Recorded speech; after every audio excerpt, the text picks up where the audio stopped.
Namaskar. Puja. Today we are going to talk about puja. Puja, as you know, is the Indian term for worship. Well, there are subtle differences between puja and worship, but more or less we can think of puja as worship.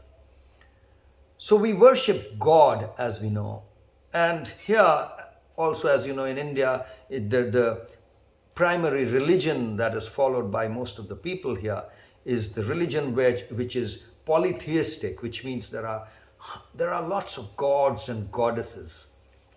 Now, when we talk about lots of gods and goddesses, we really mean they are they are avatars of the one God, which the Sanatan Dharma from which all this flows out believes in.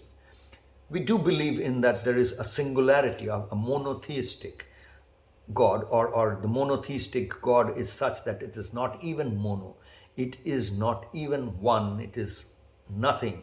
It's in the realm of nothingness, but that kind of flows into, when it comes into the material domain, it diversifies itself into hundreds of different gods and goddesses, deities. The terms are kind of interchangeable here. Gods and goddesses are referred to in all these ways. So it's at the same time a monotheistic religion as well as a polytheistic religion. It's a combination. At a very spiritual, deeply spiritual level, it's completely monotheistic. As it comes into its material manifestations, it doesn't have any problems in being completely polytheistic and diversified. And as a result of this, as we've grown up here, as personally I've grown up here in this culture, in this geography, amongst this multitude of religious beliefs and methods of worshipping, what we have seen is a multitude of different gods and goddesses, deities, idols being worshipped. Now, what is this worship? That needs to be understood, because the worship here is being thought of in a different manner, and there's a lot of confusion regarding this, and that's the confusion which we want to, and which we try to eradicate from the practices and from the sadhana paddhati of the KarmYogi for 21st Century's Fit for Life program. As we know, this is indeed a sadhana paddhati. It's a method or a process of inculcating a habit of daily practice, routine practices on an everyday basis. Practices that will help you express what is good, the integration of the good, the true, and the beautiful. These are practices which will help you understand the integration, get insights, experiences of the integration of the good, the true, and the beautiful.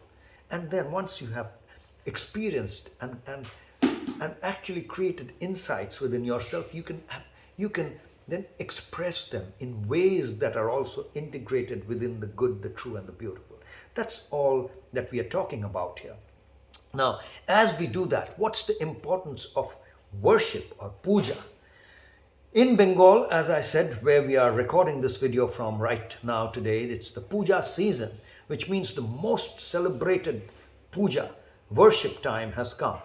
And yesterday, as we said, was Mahalaya, and a few days from now, it's the preparation phase. In a few days from now, there will be celebration ceremonies all around, in which the whole city and the whole state and the whole region will kind of erupt into celebration, and they will celebrate and ceremoniously coming together. And there are two types of pujas that are organized here. And that's what I'm referring to. And as we discuss this, we'll have a better understanding of what we at KarmYogi for 21st Century in the Fit for Life program, what we understand by puja, worship, etc. So there are two types of pujas or worship ceremonies that we find during the Durga Puja season here. The two types of pujas are called Barwadi Puja and Ghorer Puja. Barwadi Puja is a public worship ceremony, whereas a Ghorer Puja is a private worship ceremony. Now, a private doesn't essentially means that it is very private, no one can participate in it. A private really means that the organizers, the sponsors, the people who are funding that puja is one particular family. It's one family. Whereas a Barwadi Puja or a public puja really means that the funding or the organizing committee, the people who are sponsoring that particular ceremony or that particular event, they need not be from one single family. They have, I mean, different families have come together and then they have organized this. So in earlier days, we see that they were primarily Ghorer Puja, which means private pujas. But these private pujas were not restricted in any manner. They were open to the public. Public could come and visit and do darshan. Darshan would mean a sighting of or experience or participate in it. There was no restrictions at all. However, they were called Ghorer Puja because there was one family was organizing it. So they were the insiders. Everyone else were outsiders in the sense they would come and do a darshan or participate in external ways. But in the Barwari Puja, the organizers, as I said, were not one particular family. So that obviously is also public. So both these pujas were public in certain ways. Now from here, if we extrapolate or interpolate, we will get to another point where we can understand the puja ceremony or worshipping in two different ways. One is very private, which is my own, individualistic. Another is group or social. So that's another way of understanding individual puja and social puja. Now, individual puja is something that is done very privately. It's for my own self. It's done in what is called ekant or isolation without anyone's proximity. And in order to do that, one can just sit somewhere, you can create a small space in your own home where you live. You can create a space which is special where when you sit, you kind of, the space allows you to isolate yourself from all that is going on in your samsara, in your home, in your family life. Now that's possible. You could also isolate yourself by taking yourself away into a space where there is no one around. You could go to a jungle, you can go up a mountain, you can go to go and shut yourself in a cave, or you can go anywhere. Sometimes these are called outbound kind of things as in group. In modern management training process, these are called outbound. You go out somewhere and isolate yourself from the everyday hassles of managing whatever you're managing, your stuff. So that's a kind of isolation puja or isolation, worship in isolation. Whereas the other kind of worship is more social, where people get together and do things together.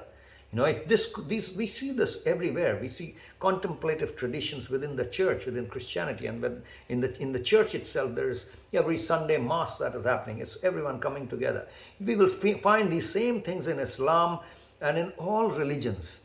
Now, what we are talking about here is we will understand the whole concept of worshipping in the context of KarmYogi for 21st Century's Fit for Life program by understanding what's going on here. So let's first understand the puja in isolation or worship in isolation. Worship in isolation, in order to understand that, I'll take the recourse of something else which is called the prasad. Prasad is really the food part or the food element of a worship ceremony. Now that's a very integral part of any worship ceremony. You will see a worship is not complete till there is a food element involved in it. So the food is kind of included right in the beginning, and it's dedicated to whoever you are considering God or whoever you are worshipping, you are engaged in, and that you kind of dedicate the food before you consume it yourself. Because at the end of your sadhana process or your puja process, you will become hungry and you will eat, but you don't say that this is for satiating my hunger. You kind of dedicate it to something larger, to God who you believe, whatever you believe as God, and then at the end of it, you eat. So that is called the prasad typically. Prasad, the food part of the worship ceremony. Now, the prasad, if we try to understand what is prasad, we will say, what is the difference between normal food that we eat, lunch, dinner, breakfast, etc., and prasad? What we say really is, it's no different other than the fact that there is no I in the prasad. Now that's almost like a mathematical equation.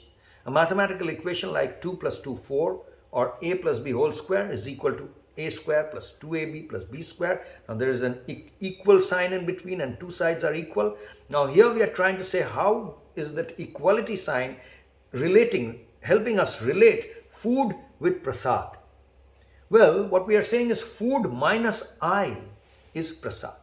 So as long as I am not part of the food, in the sense I give away all responsibility from that food. I have not cooked that food, although actually I have done the karma of accumulating, gathering, cooking, whatever may be needed, and doing it with the best love and care that I can. Although I do it, but finally I take that I out of that when I am dedicating it to my God, to my Aradhya, to my Upasya, to whoever I believe I am worshipping. So whoever I am worshipping, I take the I out and dedicate this food that I have created with all love, care and affection, and I dedicate it to that particular whoever I am believing in. Now then I say that food has become prasad of my worship. So very simply, it is food minus I is equal to prasad. In the same way we say, what is puja then? What is worship itself? Well, worship we say is any karma, any action, any activity that you do, from which if you can subtract the I, if you can take the I out from it, then that has become worship. So work is worship. Work is equal to worship if you have been able to dissolve the I out of it. If the I is dissolved in this, it is no longer present separately. If it has been subtracted. Subtracted here really means dissolved. It's no longer cannot be found. No, it's been taken out with its identity, and it's become one with the identity of the activity itself. Now there's only the activity, the I is not there. It has been taken out. So that is worship. That's the meaning of when we say work is worship. How do we say work is worship? How does it work? This is exactly how it works. Now when this happens in an individual worship, if you can do this, then there is bliss. You experience bliss. There is what's called Satchidananda, or it's real, true joy. Now what happens when you experience this bliss, the very nature of it is that you cannot contain it within yourself because there is no you. So you automatically have to kind of spread it out.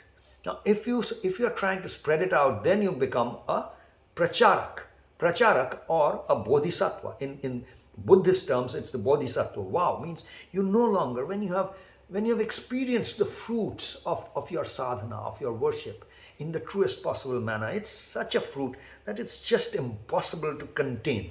So you have to now share it. And in order to share it, you now need to again become public. You want to become social. You cannot be an individual and share it. So in order to do that, you come up with different processes for promoting this particular joy, for promoting the process that has brought you to this joy. And that promotional event is called the social puja. So a social worship or a social worshipping ceremony or puja is nothing but a promotional event where you are promoting the experience that you have attained, the joy and the bliss that you have attained, not even attained, that you have experienced, that you have become one with as part of your individual worship. So that's really the connection between all of this. So a puja or a worship is nothing but activity or action or karma or work, and a social puja, this is individual puja, and the social puja is nothing but a promotional event. So there can be different ways in which both of these can be done. There can be hundreds and thousands and millions of actions or karma or activity which you can engage in. If you take I out of it, then it is worship. So there is really millions and really infinite ways of worshipping the divine. And there are millions of ways, hence, of promoting what you have experienced from this, what you got from this. So that's the other part of it. So what we are saying is there are millions of different ways. There's no fixed way in which we can define. And the KarmYogi for 21st century Fit for Life program, the movement itself is all about this. That is why when we talk about Pran Leela, Shakti stretch, stamiflex. We use terms like aradhana, upasana, arati, which are very ceremoniously worship related terms from our culture. So it's this whole practice, this whole sadhana paddhati, this process, this program is very connected with puja and worship. It's not disconnected. But is it connected with religion? Of course it is. Which religion? Everyone. Every religion. Every religion is, in the sense, is it just Islam or Buddhism or Christianity or Hinduism or some? It's just connected with every conceivable religion. We say swadharma, each one's own religion. It's just connected with each one's, whatever you believe in, whoever you believe in as the divine, you can your sadhana, this sadhana paddhati is something that you can espouse and still keep believing whatever you believe in. So that's more or less a brief description of how worship or puja gets connected with the KarmYogi for 21st Century's Fit for Life program. That's all for today, friends. Take it easy and take care. Namaskar.